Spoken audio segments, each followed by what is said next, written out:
আসসালামু আলাইকুম এভরিওয়ান। কেমন আছেন আপনারা? আশা করি অনেক ভালো আছেন। তো আজকের ক্লাসে আমরা নতুন আরেকটা টপিক শুরু করতে যাচ্ছি। যেই টপিকের নাম হচ্ছে যে বিভিন্ন ধরনের সংখ্যা। অর্থাৎ আমরা আজকে বিভিন্ন ধরনের সংখ্যা নিয়ে পড়াশোনা করব। তো আজকের টপিকটা খুবই ইজি। একটু মনোযোগ দিলে আমরা সবকিছু ইজিলি বুঝতে পারবো।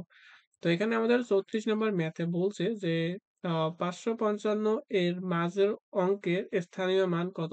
অর্থাৎ এখানে যে আমাদের ৫৫৫ যে সংখ্যাটা আছে এখানে এই মাঝখানের যে ৫ টা আছে, এই মাঝখানের ৫ টার স্থানীয় মান কত? তাহলে আমরা জানি যে ১ম যেটা সেটার মান হচ্ছে আমাদের একক স্থানীয়, তারপরেরটা হচ্ছে দশক স্থানীয়, তারপরেরটা হচ্ছে শতক স্থানীয়। তাহলে আমরা একক স্থানীয় অঙ্ককে শুধুমাত্র ১ দ্বারা লিখি। তারপর দশক স্থানীয় অঙ্ককে আমরা কি একটা ৫ দেই, তারপর একটা শূন্য দেই। তারপর শতক স্থানীয় অঙ্কে আমরা একটা ৫ দেই, তারপর ২ টা শূন্য দেই। তাহলে আমাদের শতক স্থানীয় অঙ্ক হয়। তাহলে এখানে যেহেতু আমাদের বলছে যে মাঝখানের যে অঙ্কটা আছে তাহলে এটা হচ্ছে দ্বিতীয় স্থানীয় অঙ্ক। তার মানে এটার অ্যান্সার হবে হচ্ছে ৫০ অর্থাৎ একটা ৫ আর একটা হবে 0। তো এটা স আসলে এটা বোঝার জন্য আমাদের বিজ্ঞানী হতে হবে না। আমরা ইজিলি এমনিতেই বুঝতে পারব। তো দেখেন এরপর আমাদের আসা যাক ৩৫ নম্বর ম্যাথে। এখানে বলছে কি যে কোন সংখ্যার একক, দশক, শতক স্থানীয় অঙ্ক যথাক্রমে x, y, z সংখ্যাটির রূপ হবে। অর্থাৎ একটু আগে আমরা যখন যেটা বললাম যে একক স্থানীয় অঙ্কের জন্য শুধুমাত্র একটা সংখ্যা থাকবে। তাই এটাও আমাদের অ্যান্সার হবে। শুধুমাত্র এখানে x আছে। তারপর দশক স্থানীয়র জন্য কি ১০ গুণ হবে। তারপর শতক স্থানীয়র জন্য আমাদের ১০০ গুণ হবে। এরপর যদি আমাদের আ শতকের পর হাজার যেতে থাকে তাহলে আমাদের এখানে কি ১০০০ দ্বারা গুণ হবে। তো এটা একদম সিম্পলি একটা জিনিস। তো এরপর আসা যাক আমাদের মোস্ট ইম্পোর্টেন্ট অ্যান্ড খুবই ইজি একটা টপিক। এখানে বলছে যে কি বৃহত্তম এবং ক্ষুদ্রতম সংখ্যা আমাদের এই টপিকের নাম। তাহলে আমাদের ৩৬ নম্বর ম্যাথে বলছে যে ০, ১, ২, ৩ দ্বারা গঠিত বৃহত্তম ও ক্ষুদ্রতম সংখ্যার মধ্যে পার্থক্য কত? তাহলে আমাদের এখানে যে সংখ্যাগুলো আছে সেই সংখ্যাগুলো নিয়ে আমাদের আগে বৃহত্তম সংখ্যা গঠন করতে হবে, তারপর ক্ষুদ্রতম সংখ্যা গঠন করতে হবে। তারপর ওই ২ টার মধ্যে বিয়োগফল বের করলে আমাদের অ্যান্সারটা হয়ে যাবে। তাহলে আমরা কি করি? ১ম এ বৃহত্তম সংখ্যাটা নির্ণয় করি। তো বৃহত্তম সংখ্যা কিভাবে নির্ণয় করব? যে এখানকার সংখ্যাগুলা যেগুলো বড় সংখ্যা সেটা আগে লিখবো। তারপর আস্তে, আস্তে ছোট সংখ্যাগুলো লিখবো। তাহলে এখানে আমাদের যে ৪ টা সংখ্যা আছে অর্থাৎ ৪ টা অঙ্ক আছে। এই ৪ টা অঙ্কের মধ্যে ৩ সবচেয়ে বড়। তাহলে তার আগে লিখলাম ৩, তারপর ২, তারপর ১, তারপর হচ্ছে ০। তাহলে এটা হচ্ছে আমাদের বৃহত্তম সংখ্যা। আমাদের কি বলছে? পার্থক্য যেহেতু বের করতে বলছে তার মানে এখানে আমাদের মাইনাস চিহ্ন দিতে হবে। তো এখন আমাদের আসলে এখানে ক্ষুদ্রতম সংখ্যাটা নির্ণয় করতে হবে। তো ক্ষুদ্রতম সংখ্যা নির্ণয় করার সময় অনেকে ভুল করতে পারে এরকমভাবে যে ১ম এ এখানে কি করব আমরা যে সবচেয়ে ছোট সংখ্যাটা আগে দিব, তারপর আস্তে, আস্তে বড় সংখ্যাটা দিব। তাহলে এখানকার মধ্যে সবচেয়ে ছোট সংখ্যা হচ্ছে ০, তারপর ১, তারপর ২, তারপর হচ্ছে ৩। তাহলে আমরা অনেকেই এরকম করে আমাদের ক্ষুদ্রতম সংখ্যাটা নির্ণয় করতে পারি। তবে এই অঙ্কটা ঠিক নয়। কারণ হলো আমি যখন এই শূন্যটা ১ম এ দেই তখন এই শূন্যের আর কোনো দাম থাকে না। তাহলে তখন আর আমাদের আ ৪ অঙ্কের সংখ্যা থাকে না, তখন ৩ অঙ্কের হয়ে যায়। তাহলে আমরা এভাবে জিনিসটা লিখতে পারব না। এর জন্য আমাদের কি করতে হবে? আমাদের ০ টা এক ঘর পরে দিতে হবে। অর্থাৎ ১ আগে লিখতে হবে, এরপর ০ দিতে হবে। তাহলে এখন এটা আমাদের বিয়োগ করলে যেটা অ্যান্সার আসবে সেটাই আমাদের অ্যান্সার। তো বিয়োগ আপনারা করতে পারবেন এটা আমি জানি। এটা বিয়োগ করে দেওয়ার দরকার নেই। তো বিয়োগ করে আমরা কত অ্যান্সার পাবো? ২১৮৭ পাবো। তাহলে এটা হচ্ছে আমাদের অ্যান্সার। তো এরপর আমাদের আসা যাক ৩৭ নম্বর ম্যাথে। তো এখানেও এটাও একই ধরনের ম্যাথ যে ০, ১, ২, ৩, ৪ দ্বারা গঠিত ৫ অঙ্কের বৃহত্তম এবং ক্ষুদ্রতম সংখ্যার যোগফল নির্ণয় করো। তাহলে বৃহত্তম সংখ্যা আমরা কিভাবে নির্ণয় করব? আগে ৪, তারপর ৩, তারপর ২, তারপর ১, তারপর ০। আর ক্ষুদ্রতম সংখ্যা ওই একই কাহিনী। ১ম এ ১ দিব, তারপর ০ দিব। ০ আগে দিলে কিন্তু ভুল হয়ে যাবে। তারপর কি হবে? তারপর হবে ২, তারপর ৩, তারপর ৪। তাহলে এটা যোগফল করলে আমাদের কি অ্যান্সারটা হয়ে যাবে। তা হচ্ছে কি ৫,৫৩,৪৪৪ হচ্ছে অ্যান্সার। তারপর দেখেন এখানে বলছে কি যে 2082 অঙ্কগুলো দ্বারা গঠিত বৃহত্তম ও ক্ষুদ্রতম সংখ্যার গড় কত? তাহলে আমাদের এখান থেকে আগে বৃহত্তম সংখ্যাটা নির্ণয় করতে হবে। তাহলে বৃহত্তম সংখ্যা হবে সবচেয়ে বড় সংখ্যা ৮, তারপরে ২, তারপর ২, তারপর ০। তারপর এবার ক্ষুদ্রতম সংখ্যাটা নিতে হবে। তাহলে আমরা কি করব এরপর? তাহলে হলো ১ম এ দিব ২, তারপর ০, তারপর ২, তারপর ৪। তাহলে আমাদের বৃহত্তম এবং ক্ষুদ্রতম সংখ্যা আমরা পেয়ে গেলাম। তাহলে যেহেতু এখানে আমাদের গড় করতে বলছে, তাহলে এটার যোগ করতে হবে।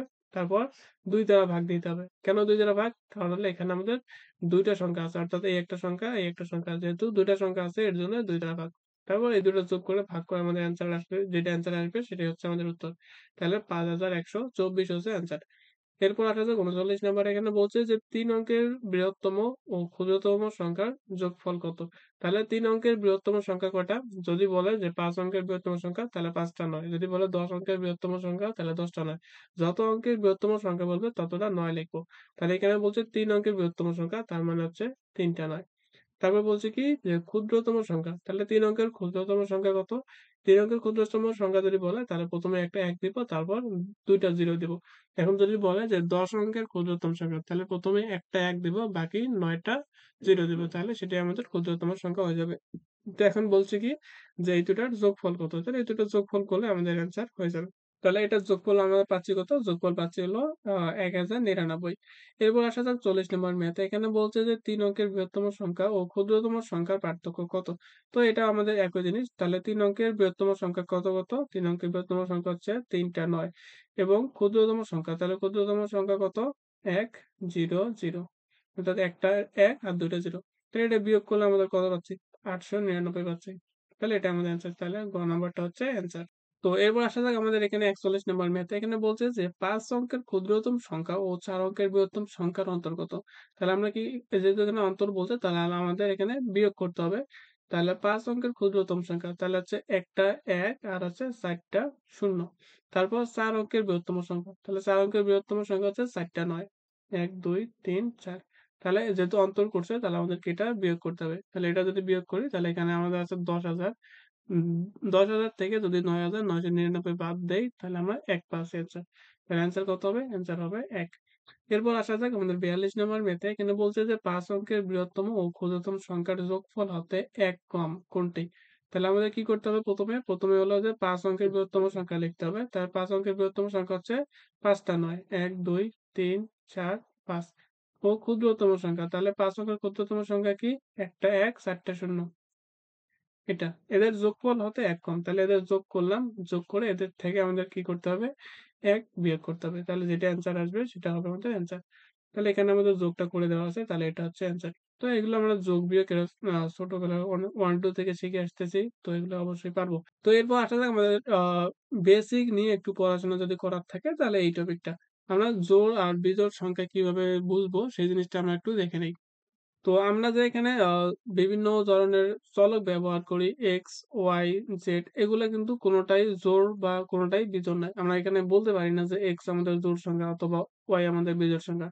x, y, z এর মান বিভিন্ন ধরনের হইতে পারে। এর জন্য x নিজে কোনো জোড় সংখ্যা নয়, x নিজে কোনো বিজোড় সংখ্যা নয়। কিন্তু এখানে যদি আমরা ধরে নেই যে x এর মান আমরা ধরলাম যে x এর মান হচ্ছে একটা 1, তারপর x এর মান হচ্ছে 2, x এর মান ধরলাম 3, x এর মান ধরলাম 4, x এর মান ধরলাম ৫। অর্থাৎ আমি x এর মান ধরলাম হলো ১, ২, ৩, ৪, ৫। তাহলে এখানে কি আমাদের জোড় সংখ্যাও আছে, বিজোড় সংখ্যাও আছে। কিন্তু আমি যদি 2x নির্ণয় করি, অর্থাৎ এখানে x এর সাথে কি ২ দ্বারা গুণ করব। তাহলে কি করব? এই ১ এর সাথে ২ দ্বারা গুণ দিব। তাহলে ১ গুণন ২। তারপর এই ২ এর সাথে ২ দ্বারা গুণ দিব। ৩ এর সাথে ২ দ্বারা গুণ দিব। তারপর ৪ এর সাথে ২ দ্বারা গুণ দিব। তারপর ৫ এর সাথে ২ দ্বারা গুণ দিব। তাহলে দেখেন আমরা এখন গুণ করে কত পাচ্ছি? ১ আর ২ করলে ২। তারপর ২ আর ২ গুণ করলে ৪, আর ৩ আর ২ গুণ করলে ৬, ৪ আর ২ গুণ করলে হচ্ছে ৮, আর এখানে পাচ্ছি ১০। তো এখানে একটা লক্ষণীয় বিষয় আছে। সেটা হলো কি? যে আমরা যে গুণফলগুলা পাইলাম, এই গুণফলগুলা দেখেন সবগুলা হচ্ছে জোড় সংখ্যা। সবগুলো হচ্ছে জোড় সংখ্যা। আমরা যখন x এর মান নিয়েছিলাম, x এর মান এখানে কি জোড় ছিল, আবার বিজোড় ছিল। এগুলো জোড়, বিজোড় সব মিশাল অবস্থায় ছিল। কিন্তু আমরা যখন 2x নিছি, তখন আমরা গুণফল যে মানগুলা পেলাম, সবগুলা কি পেলাম? সবগুলা পেলাম হলো জোড় সংখ্যা। তাহলে এখান থেকে মনে রাখার বিষয় কি? মনে রাখার বিষয় হলো যে কোনো একটা চলককে x, y, z যাই হোক না কেন, সেটাকে যদি আমরা জোড় কোনো মান দিয়ে গুণ দেই, অর্থাৎ 2, 4, 6 তারপর 8 যদি এগুলা দ্বারা গুণ দেই, তাহলে আমরা গুণফলটা অবশ্যই জোড় সংখ্যা পাবো। জোড় সংখ্যা পাবো। আবার বলতেছি যে কোনো একটা চলককে যদি আমরা জোড় কোনো সংখ্যা দিয়ে আমরা গুণ দেই, ২, ৪, ৬, ৮ দিয়ে যদি গুণ দেই, তাহলে আমাদের গুণফলটা অবশ্যই জোড় সংখ্যা পাবো। তো এখন আসা যাক আমাদের 3x দিয়ে যদি গুণ দেই, তাহলে x এর মান আমাদের কোনগুলো ছিল? এগুলা ছিল। তাহলে এগুলোর সাথে আমাদের কি ৩ দ্বারা গুণ দিতে হবে। তাহলে ১ গুণন ৩, তারপর হচ্ছে ২ গুণন ৩, তারপর হচ্ছে ৩ গুণন ৩, ৪ গুণন ৩, তারপর হচ্ছে ৫ গুণন ৩। তাহলে এখানে যদি গুণফল করি দেখি কত আসে। তাহলে এখানে আসতেছে ৩, আর এখানে আসতেছে ৬, এখানে আসতেছে হচ্ছে ৯, তারপর এখানে আসতেছে ১২, আর এখানে আসতেছে কত? এখানে আসতেছে হলো ১৫। তাহলে এখান থেকে আমরা কি দেখতে পাচ্ছি? এখান থেকে আমরা দেখতে পাচ্ছি এটা হচ্ছে আমাদের বিজোড় সংখ্যা, এটার জোড় সংখ্যা। এটা বিজোড় সংখ্যা, এটার জোড় সংখ্যা, এটা বিজোড় সংখ্যা। অর্থাৎ আমরা যখন 3x দ্বারা গুণ দিলাম তখন আমরা জোড় সংখ্যা এবং বিজোড় সংখ্যা ২ টাই পাইলাম। তো একই রকমভাবে আমি যদি এখানে ৫ তারপর ৭, ৯ অর্থাৎ বিজোড় সংখ্যা দিয়ে যদি আমি গুণ দেই, তাহলে এখান থেকে আমরা জোড় সংখ্যাও পাবো, প্লাস আমি বিজোড় সংখ্যা পাবো। বিজোড় সংখ্যাও পাবো। আচ্ছা এখানে ভালোমতো লিখতে পারলাম না। যাই হোক বিজোড় সংখ্যা। অর্থাৎ আমরা যদি কোনো একটা চলককে x, y বা z কে যদি জোড় সংখ্যা দ্বারা ভাগ দেই সেটা সবসময় জোড় সংখ্যা পাওয়া যাবে। কিন্তু যদি আমরা বিজোড় সংখ্যা দিয়া গুণ দেই তাহলে অবশ্যই সেখানে জোড় সংখ্যাও পাবো আবার বিজোড় সংখ্যা পাবো। তো একেকটা x এর মানের উপর নির্ভর করবে। তো আশা করি এতটুক বোঝাতে পারছি। এরপর আসেন আমি এই যে এখানে 2x আছে, 2x আমি দেখলাম যে 2x হচ্ছে জোড় সংখ্যা। এখন যদি আমি 2x প্লাস 1 দেই তাহলে এখন বলেন তো দেখি এটা আমাদের কি সংখ্যা হবে? জোড় নাকি বিজোড়? obviously বিজোড় হবে। কারণ কি? কারণ 2x হচ্ছে আমাদের জোড় সংখ্যা। তাহলে এটা যদি জোড় সংখ্যা তাহলে জোড় সংখ্যার সাথে যদি আমরা ১ যোগ করি তাহলে অবশ্যই সেটা কি হয়ে যাবে? বিজোড় সংখ্যা। তাহলে এটা হয়ে গেল আমাদের বিজোড় সংখ্যা। অর্থাৎ এই 2x এর সাথে যদি আমি এরকম করে ১, ২ বা ৩ এরকম যোগ করি অর্থাৎ 2x এর সাথে যদি আমি ৩ যোগ করি, তাহলে এটা কি হয়ে যাবে? বিজোড় সংখ্যা। কারণ কি? কারণ এটা জোড়। আর জোড় সংখ্যার সাথে যদি আরেকটা বিজোড় সংখ্যা যোগ করি, তাহলে অবশ্যই সেটা বিজোড় সংখ্যা হয়ে যাবে। কিন্তু যদি আমি 2x + 2 দেই, তাহলে এটাও জোড় সংখ্যা, এটা জোড় সংখ্যা। আর ২ টা জোড় সংখ্যার যোগফল অবশ্যই কি হবে? জোড় সংখ্যা হবে।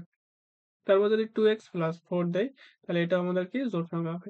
অর্থাৎ 2x এর সাথে যদি বিজোড় কোনো একটা সংখ্যা আমরা যোগ দেই, তাহলে সেটা বিজোড় সংখ্যা হয়ে যাবে। আর যদি জোড় সংখ্যা আমরা যোগ দেই, তাহলে সেখান থেকে আমরা জোড় সংখ্যা পাবো।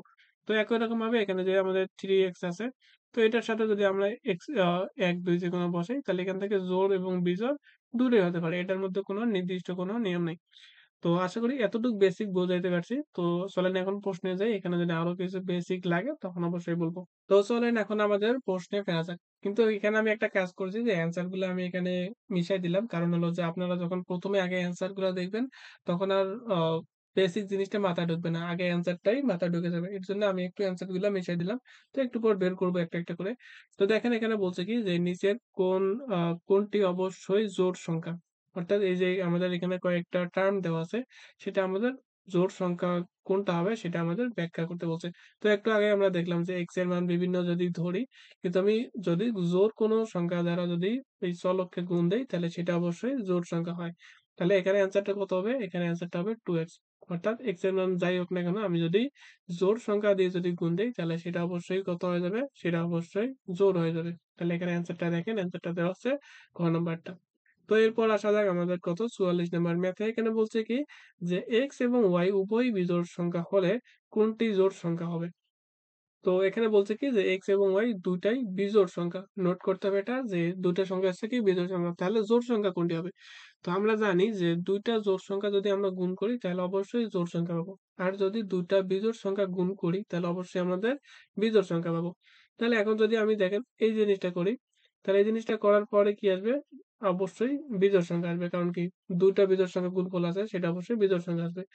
তো এরপর যদি আমাদের এটাতে আসি, তো ২ টাই যেহেতু বিজোড় সংখ্যা, তাহলে এটা বিজোড় সংখ্যা, এটা বিজোড় সংখ্যা। তাহলে বিজোড় সংখ্যা আর বিজোড় সংখ্যা যোগ করলে কিন্তু জোড় সংখ্যা আসবে। কারণ কি? কারণ ১ আর ৩ যদি যোগ করি তাহলে কত আসবে? ৪ আসলো। তাহলে এটা জোড় সংখ্যা। তারপর যদি মনে করেন ৫ আর ৭ যোগ করি, অর্থাৎ ২ টা বিজোড় সংখ্যা যদি যোগ করি, তাহলে অবশ্যই জোড় সংখ্যা আসবে। তাহলে x আর y যোগ করে আমাদের কি জোড় সংখ্যা আসছে। আমাদের বলছে যে জোড় সংখ্যা কোনটি? কিন্তু আবার ১ যোগ করে দিতে। তাহলে x আর y যোগ করে জোড় হইছে, আবার ১ যোগ করছে সেটা আবার বিজোড় হয়ে গেছে। তাহলে এটা আমাদের অ্যান্সার হবে না। আমাদের অ্যান্সার বের করতে হবে কোনটা জোড়। তাহলে এটা কি? এটাও আমাদের হলো না। কারণ হচ্ছে যে ২ টা বিজোড় সংখ্যার গুণফল অবশ্যই বিজোড় সংখ্যা। তারপর এটাও আমাদের কি? এটাও আমাদের বিজোড় সংখ্যা। বিজোড় সংখ্যার সাথে যদি ২ যোগ করি তাহলে কি obviously সেটাও বিজোড় সংখ্যা হবে। মনে করেন যে আমাদের এই x আর y গুণ করে আসছে আমাদের ১১। এখন যদি এটার সাথে আমি আবার ২ যোগ করি তাহলে এটা কত আসলো? ১৩। তার মানে এটাও বিজোড় সংখ্যা। অর্থাৎ এখানে বিজোড় সংখ্যা আসবে। এখন আমি যদি আসি যে হচ্ছে ঘ নাম্বারটায়, তো ২ টা যদি বিজোড় সংখ্যা নিয়ে আমরা যোগ করি তাহলে অবশ্যই সেটা জোড় সংখ্যা হয়ে যাবে। দেখেন আমি যদি ধরি x এর মান মনে করেন যে ৫, তারপর y এর মান ধরলাম হলো যে ৭। তো এটা কি হবে? এটা অবশ্যই ১২ হবে অর্থাৎ জোড় সংখ্যা। অর্থাৎ ২ টা বিজোড় সংখ্যা যদি আমরা যোগ করি তাহলে অবশ্যই সেটা আমরা জোড় সংখ্যা পাবো। তাহলে এখানকার অ্যান্সারটা কত হবে? এখানকার অ্যান্সারটা হবে ঘ নাম্বারটা। তো চলুন দেখা যাক। এই যে এখানে অ্যান্সারটা দেওয়া আছে ঘ নাম্বার। তো এরপর আসা যাক আমাদের ৪৫ নাম্বার ম্যাথে। এখানে বলছে কি যে A এবং B ২ টি বিজোড় সংখ্যা। নিচের কোন সংখ্যাটি জোড়? তাহলে আমাদের কি ২ টা বিজোড় সংখ্যার যোগফল যদি করি তাহলে অবশ্যই জোড় সংখ্যা পাবো। তাহলে এখানে যোগফল নাই। আচ্ছা এখানে আছে। তো এখানে দেখেন আমি যদি কোন একটা বিজোড় সংখ্যাকে যদি ২ দ্বারা গুণ দেই তাহলে অবশ্যই জোড় সংখ্যা পাবো। তারপর আবার 4 দিয়ে যদি গুণ দেই তাহলে আবার জোড় সংখ্যা পাবো। তাহলে ২ টা জোড় সংখ্যা যদি যোগ করি তাহলে কি সেটা আমাদের জোড় সংখ্যা পাবো। আবার বলতেছি, আমাদের বলছে কি এখানে A এবং B ২ টাই হচ্ছে বিজোড় সংখ্যা। তাহলে বিজোড় সংখ্যাকে যদি আমি 2, 4, 6 এসব দ্বারা গুণ দেই তাহলে কি পাবো? জোড় সংখ্যা। তার মানে এই 2 এ যেটা পেলাম সেটা হচ্ছে জোড় সংখ্যা। তারপর কি 4b দ্বারা যদি গুণ দেই অর্থাৎ 4 দ্বারা যদি গুণ দেই এটাও জোড় সংখ্যা। তার মানে এটাও আমি জোড় সংখ্যা পাবো। তাহলে এটা হচ্ছে জোড় সংখ্যা, এটা হচ্ছে জোড় সংখ্যা। তাহলে ২ টা জোড় সংখ্যা যদি আমি যোগ করি তাহলে অবশ্যই সেটা আমি জোড় সংখ্যা পাবো। তাহলে এখানে বলছে যে কোনটি জোড় সংখ্যা। তাহলে এখানে অ্যান্সার কোনটা হবে? অ্যান্সার হবে আমাদের ঘ নাম্বারটা। তো অ্যান্সার আমাদের ঘ নাম্বার দেওয়া আছে। তো এরপর আসা যাক আমাদের পরের প্রশ্নে যে বলছে যে যদি ক এবং খ উভয় জোড় সংখ্যা হয় তাহলে নিচের কোনটি অবশ্যই বিজোড় সংখ্যা হবে? তাহলে এখানে কি করতে হবে? তো আমরা একটু আগে দেখলাম। তো এখানে আমাদের মেইনলি বের করতে হবে কি কোনটা বিজোড় সংখ্যা। তো আমরা যদি একটা, একটা করে দেখি। এখানে উভয় জোড় সংখ্যা তাহলে কি এটা হচ্ছে ক এমনিতেই জোড় সংখ্যা। আবার জোড় সংখ্যার সাথে যদি আমি ২ দিয়ে গুণ দেই তাহলে এটাও জোড় সংখ্যা। তাহলে জোড় সংখ্যা আর জোড় সংখ্যা গুণ করলে এটা আমরা কি পাবো? এটা আমরা পাবো হলো জোড় সংখ্যা। কিন্তু আমাদের বের করতে বলছে কি বিজোড় সংখ্যা। তার মানে এটা অ্যান্সার হবে না। তো এরপর আসা যাক আমাদের এটাতে ক আর খ অর্থাৎ ২ টা জোড় সংখ্যার যদি আমরা গুণফল করি তাহলে সেটা অবশ্যই জোড় সংখ্যা পাবো। আবার বলতেছি যে ২ টা জোড় সংখ্যার গুণফল অবশ্যই জোড় সংখ্যা পাবো। তার মানে এখানে ক আর খ যে গুণ করছি এখান থেকে আমি পাইলাম কি সংখ্যা? জোড় সংখ্যা।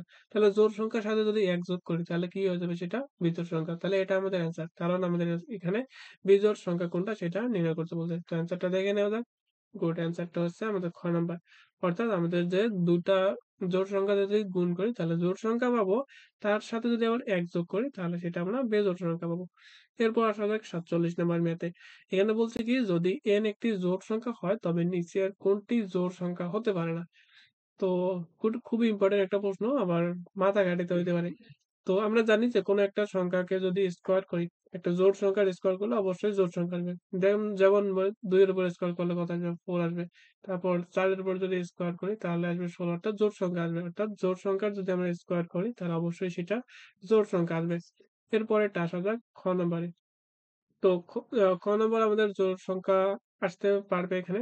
মনে করেন যে n এর মান দিলাম আমি মনে করেন যে তো এই অ্যান্সারটা দেওয়া একদমই সহজ। কারণ হলো দেখেন, এখানে বলছে কি যে জোড় সংখ্যা হতে পারে না।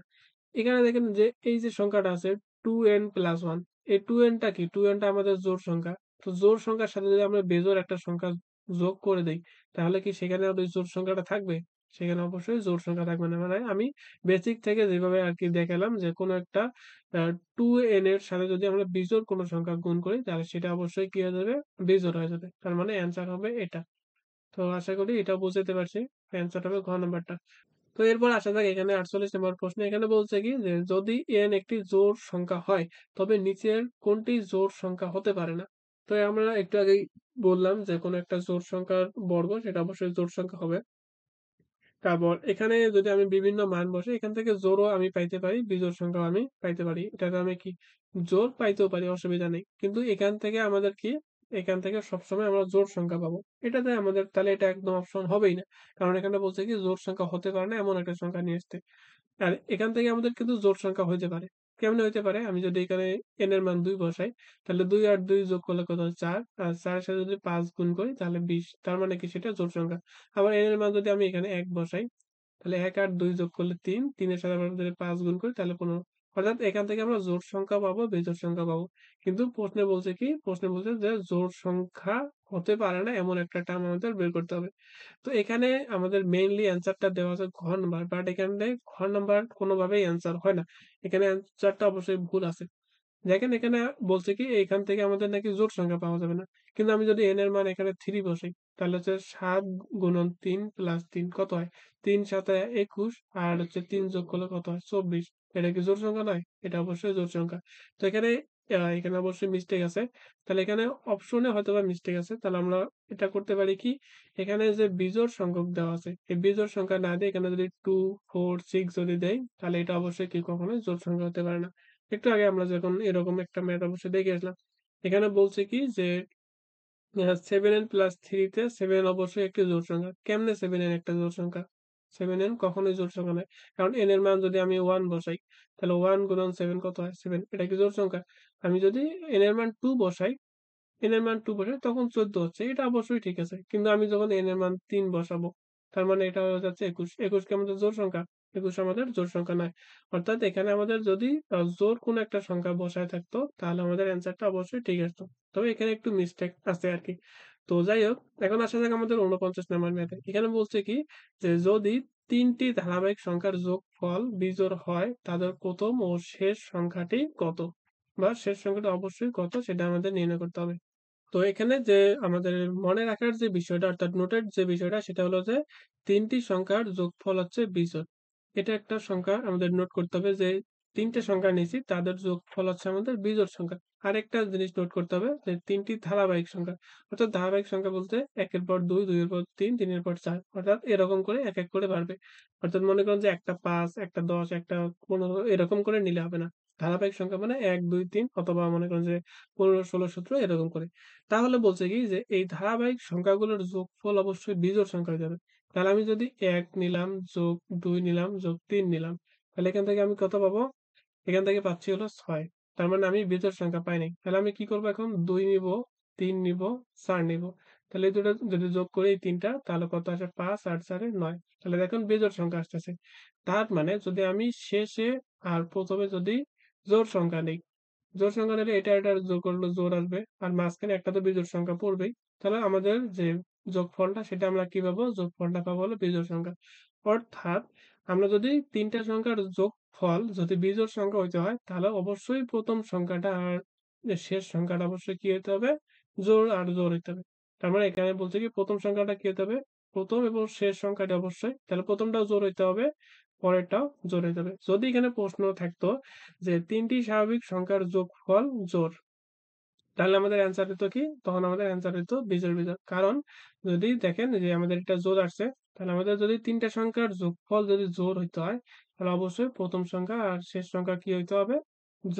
বিজোড় হইতে হবে। তাহলে আমরা জোড় অ্যান্সার পাবো। তো এরপর আসা যাক আমাদের এখানে ৫০ নম্বর ম্যাথে বলছে যে ৫ টি পূর্ণ সংখ্যার গুণফল যদি বিজোড় হয়, হয় তাহলে উক্ত ৫ টি পূর্ণ সংখ্যার ঠিক কয়টি বিজোড় হবে? তো একটা জিনিস লক্ষণীয় সেটা হলো যে আমাদের যে গুণফল যে টার্ম গুলো আছে সেখানে যদি আমরা অনেকগুলা গুণফল নেই ১ গুণন ২ তারপর মনে করেন ৩ গুণন ৫ গুণন ৭ ৭ গুণন ৯ অর্থাৎ এখানে আমরা যদি একটাও জোড় সংখ্যা নেই তাহলে এটার গুণফল করে দেখেন অবশ্যই জোড় সংখ্যা আসবে। অর্থাৎ কোনো একটা গুণফলের সময় যদি একটা মাত্র গুণফল জোড় সংখ্যা থাকে তখন আমাদের অ্যান্সারটা অবশ্যই জোড় সংখ্যা আসবে। আমরা যদি এখানকার সবগুলো সংখ্যায় যদি বিজোড় সংখ্যা নেই, তখন আমাদের অ্যান্সারটা আসবে বিজোড় সংখ্যা। অর্থাৎ একটা কথাই মনে রাখতে হবে যে কোনো গুণফলে যদি জোড় সংখ্যা থাকে, তাহলে সেখানে আমাদের অবশ্যই গুণফলটা শেষ পর্যন্ত জোড় সংখ্যা আসবে। তাহলে এখানে প্রশ্নটা বলছে কি যে ৫ টি পূর্ণ সংখ্যার গুণফল যদি বিজোড় হয়, তাহলে উক্ত ৫ টি সংখ্যার কয়টি বিজোড় হইতে হবে? তার মানে ৫ টার ৫ টাই বিজোড় হইতে হবে। যদি ৫ টার ৫ টাই বিজোড় হয়, তখন আমরা অ্যান্সার পাবো কি? অ্যান্সার পাবো হলো বিজোড়। কিন্তু যদি একটা জোড় সংখ্যাও হয় তখন সেটা আমরা অ্যান্সার পেয়ে যাবো হলো জোড় সংখ্যা। কিন্তু আমাদের এখানে বলছে কি কয়টি? বিজোড় সংখ্যা। অর্থাৎ বিয়োগফলটা আমাদের কত? গুণফলটা আমাদের বলছে যে বিজোড় সংখ্যা হইতে হবে। তো এরপর আসা যাক ৫১ নাম্বার ম্যাথ। এখানে বলছে m ও n বিজোড় সংখ্যা হলে নিচের কোনটি জোড়? তো এটা একটু আগে আমরা মনে হয় দেখলাম যে আমরা যদি ২ টা বিজোড় সংখ্যার গুণফল করি তাহলে সেটা কি হবে? বিজোড় সংখ্যা হবে। তো বিজোড় সংখ্যার সাথে যদি ১ যোগ করি তাহলে সেটা কি হয়ে যাবে? সেটা অবশ্যই জোড় সংখ্যা হয়ে যাবে। তাহলে অ্যান্সার খ নাম্বারটা যে mn + 1। তো আমাদের আজকের ক্লাসের একদম শেষের দিকে চলে আসছে। তো এরপর আসা যাক ৫২ নাম্বার ম্যাথে। এখানে বলছে কি যে x ও y দুটি ক্রমিক জোড় সংখ্যা হলে নিচের কোনটি বিজোড় সংখ্যা? বলছে কি x এবং y দুটাই জোড় সংখ্যা। তাহলে আমরা জানি জোড় সংখ্যার উপর যদি স্কোয়ার করি তাহলে সেটা জোড় সংখ্যা। কিন্তু আমাদের বের করতে বলছে কি যে কোনটি বিজোড় সংখ্যা। তারপর এটাও কি এটা যদি জোড় সংখ্যা তাহলে জোড় সংখ্যার উপর যদি আমি স্কোয়ার করি তাহলে এটা পাবো জোড় সংখ্যা। তার মানে এটাও অ্যান্সার না। আমাদের বিজোড় যেটা সেটা অ্যান্সার খুঁজতে হবে। তাহলে এখন যদি আমি x² + 1 করি অর্থাৎ এখানে জোড় সংখ্যার স্কোয়ার করে আমি পাইলাম হলো জোড় সংখ্যা। তাহলে জোড় সংখ্যার সাথে যদি আমি ১ যোগ দেই তাহলে সেটা অবশ্যই কি হয়ে যাবে? সেটা অবশ্যই বিজোড় হয়ে যাবে। যেটা আমাদের প্রশ্নে বলছে যে বিজোড় সংখ্যা কোনটা সেটা নির্ণয় করতে।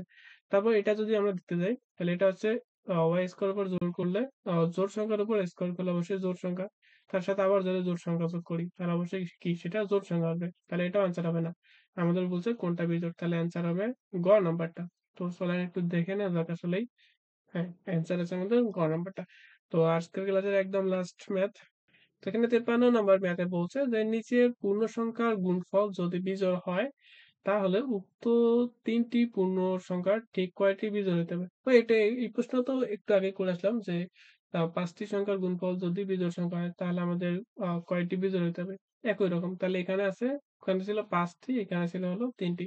তাহলে ৩ টি সংখ্যার গুণফল যদি বিজোড় হইতে হয় তাহলে ৩ টা সংখ্যাই অবশ্যই বিজোড় হইতে হবে। তাহলে এখানে অ্যান্সার কত হবে? অ্যান্সার হবে হলো ৩। তো আজকের ক্লাসে মোটামুটি খুব ইজি জিনিসও ছিল, কিছু জিনিস ছিল যেগুলো অজানা। আশা করি অনেক কিছুই ইজি ছিল যেগুলো আপনারা আগে থেকেই জানতেন। আবার নতুন, নতুন কিছু জিনিসও জানতে পারছেন। তো এই ভিডিও থেকে যদি আপনি উপকৃত হয়ে থাকেন তাহলে ভিডিও অবশ্যই একটা লাইক করে দিবেন এবং এই চ্যানেলটা সাবস্ক্রাইব করে দিবেন। তো পরবর্তী ক্লাসে আমরা মূলত এবং অমূলত ইম্পোর্টেন্ট একটা টপিক নিয়ে পড়তে যাচ্ছি। তো পরবর্তী ক্লাসের জন্য অপেক্ষা করতে থাকুন। ততক্ষণ পর্যন্ত আল্লাহ হাফেজ।